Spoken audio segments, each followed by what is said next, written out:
There you go. Okay. So here we are. We got like 8 minutes. We'll do some 4.1. So classify linear quadratic exponents. That's pretty easy. Let me just give you the rules for that. So maybe you already know. What's a linear function look like?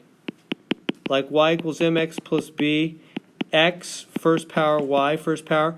It means the graph is a if you graphed it, it's a straight line. Probably call it linear. It just means x and y first power. What's a quadratic function look like? Anybody know? Like a parabola? Yeah, and it means x is squared.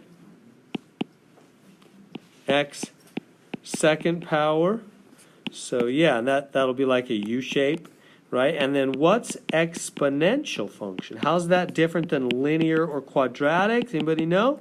I think exponential, like curves like that. Yeah, that's what the graph looks like. What does the equation do? It's x cubed. No, x cubed is still, it's not exponential. Yeah, x gets up in the power. X itself climbs into, not just that it has powers, but that x itself gets into power. X in the power zone. And that makes it rocket up super fast when you have exponential. So this section's all about. So those are 3 kinds of functions. So first off, x and y just to the first power, that's linear. This graph be just a straight line. X to the second, you got a U shape, up or down. And then if x itself climbs into the power zone, we call that exponential. That's really powerful. That makes the functions rocket up super fast. So this one, x is just to the first power. So that's just linear on that one. Good. I'll keep it easy for you. I'll let you have that. So what's that one? By the way, where's the y? Yeah, f of x is y. You guys know that, right? The function letter, f, g, h, whatever it is, that's always just y. By common agreement in the math science world, function letters are y. That was just by common agreement. So there's your y. So anyway, what kind is that? Is that linear, quadratic, or exponential? Yeah, x is squared, so that's a quadratic. You might wonder, why do they call it quad? Doesn't quad mean 4? It's because if you have an x squared equation, you could have at most 4 spots. 1, 2, 3, 4 for an x squared equation. That's why they call it quadratic. It just means x squared equation, quadratic. 4 spots at most. Okay, so y equals, or f of x, same thing, 0.9 to the x. So x is up there in the power zone. What does that mean? Exponential. But of course they're not even asking me now. They have other questions. They want me to say whether the graph falls or rises as x increases, and whether the positive x-axis or negative is the horizontal asymptote.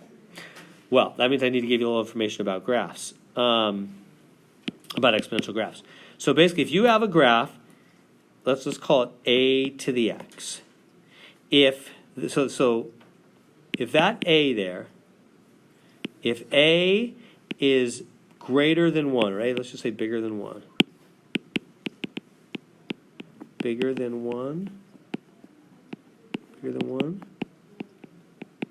Graph rises, meaning it goes up to the right. It rises to the right. If a is less than 1, the graph falls as you go to the right. Like that.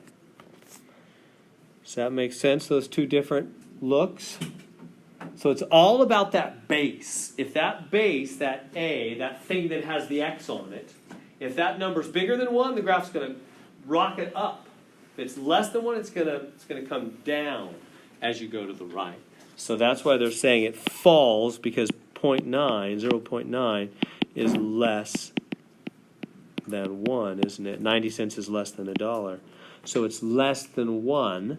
So the graph falls as x increases. That means to the right. X increases is a fancy way of saying as you go to the right, right? The x values increase as you go to the right. That's just fancy math talk for go to the right. As x increases, the graph goes down. It's going to look like this one, isn't it? And then what's this? The positive x-axis is the horizontal asymptote. What's a horizontal asymptote? It's this right here. See, this is an asymptote. it's like a guideline. Like it looks like the graph's coming down for a landing. Right? It levels off. It's a guideline. It gets forever closer to that line. Have you talked about asymptote lines in your algebra days? It's a line of approach. It's a line, it's a guideline for the graph. A line the graph gets closer and closer and closer to forever. It's like the plane that never lands. It just gets closer to the runway forever. That the positive x-axis, right, this is the x-axis, the positive x-axis. This is the negative x over here. This is the positive x over there. The positive x-axis is the horizontal flat asymptote because it comes down to the right. Does that make sense on that? Well, I think we're going to have to stop there. We got through number 3. That's not too bad.